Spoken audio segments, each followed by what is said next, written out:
नमस्कार, मैं मोहम्मद इमरान। नोएडा में यदि आप प्रॉपर्टी खरीदने की प्लानिंग कर रहे हैं तो ज़रा इस खबर को पूरी तरह सुन लीजिएगा, देख लीजिएगा। नहीं तो लास्ट मोमेंट पर हो सकता है कि आपकी डील अधूरी रह जाए, पैसे की शॉर्टेज पड़ जाए। मैं ऐसा इसलिए कह रहा हूँ कि नोएडा के स्टाम्प एवं रजिस्ट्रेशन विभाग ने सर्किल रेट रिवाइज करने का प्रस्ताव तैयार किया है। आवासीय सेक्टरों में करीब 30% और अन्य सेक्टरों में 15 से 20% सर्किल रेट बढ़ाया जाना है। यदि सर्किल रेट बढ़ा तो जो स्टाम्प ड्यूटी है वो भी बढ़ जाएगी, यानी आपका जो बजट है वो पूरी तरह गड़बड़ा जाएगा। दिवाली हो चुकी है और अब प्रॉपर्टी सेल और परचेज़ करना चाह रहे हैं तो नए सर्किल रेट पर ही आपको हो सकता है स्टाम्प शुल्क देना पड़े। हालांकि अब तक नया सर्किल रेट का जो प्रस्ताव है उस पर मोहर नहीं लगी है, लेकिन एआईजी बताते हैं कि इसके लिए प्रस्ताव बनाकर जिलाधिकारी के यहाँ भेज दिया गया है।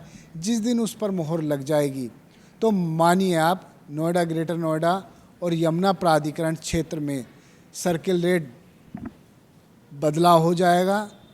बदलाव होने के बाद आवासीय सेक्टरों में करीब 30% यानी बढ़ोतरी हो जाएगी।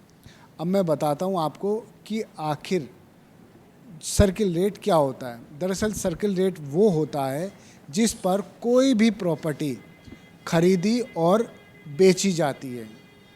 सर्किल रेट निर्धारित करता है हमारा स्टाम्प एवं रजिस्ट्रेशन विभाग। यहाँ आज छुट्टी है, लेकिन यहाँ हमेशा भीड़ लगी रहती है, खरीदने वालों की भी और बेचने वालों की भी। नोएडा में, ग्रेटर नोएडा में प्रॉपर्टी खरीदना और बेचना काफ़ी कॉमन है और पूरे उत्तर प्रदेश में स्टाम्प शुल्क का जो लक्ष्य होता है वो नोएडा सबसे पहले पूरा कर पाता है। और नोएडा को टारगेट भी बहुत ज़्यादा दिया जाता है, लेकिन अपने लक्ष्य को नोएडा पूरा कर लेता है।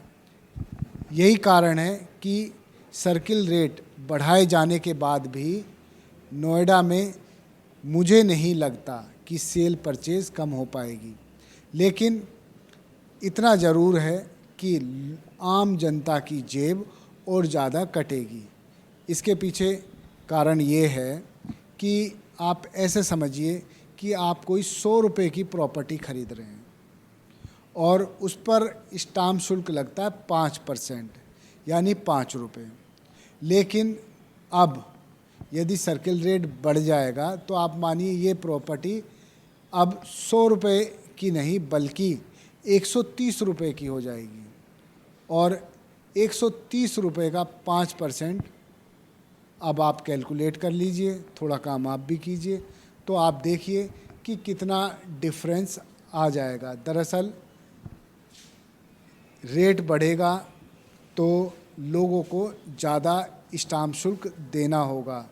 हालांकि ज़्यादातर जो डील होती हैं कॉमन तौर पर सर्किल रेट और एक दूसरा रेट भी होता है मार्केट रेट। सर्किल रेट पर रजिस्ट्री होती है और रजिस्ट्री कराई जाती है, 1% की रजिस्ट्रेशन फ़ीस भी लगती है, 5% स्टाम्प ड्यूटी लगती है और 1% कुल प्रॉपर्टी की कीमत का रजिस्ट्रेशन फ़ीस जमा करानी होती है। ये सब अब बढ़ जाएगा और इसकी नोएडा प्राधिकरण, ग्रेटर नोएडा प्राधिकरण और यमुना प्राधिकरण की प्रॉपर्टी पर सीधा असर पड़ेगा। नोएडा में सहायक महानिरीक्षक निबंधन प्रथम ये भी हैं। उसके अलावा आप देख सकते हैं कि यहाँ क्या क्या जो बताया गया है आपको मैं दिखा दूँ कि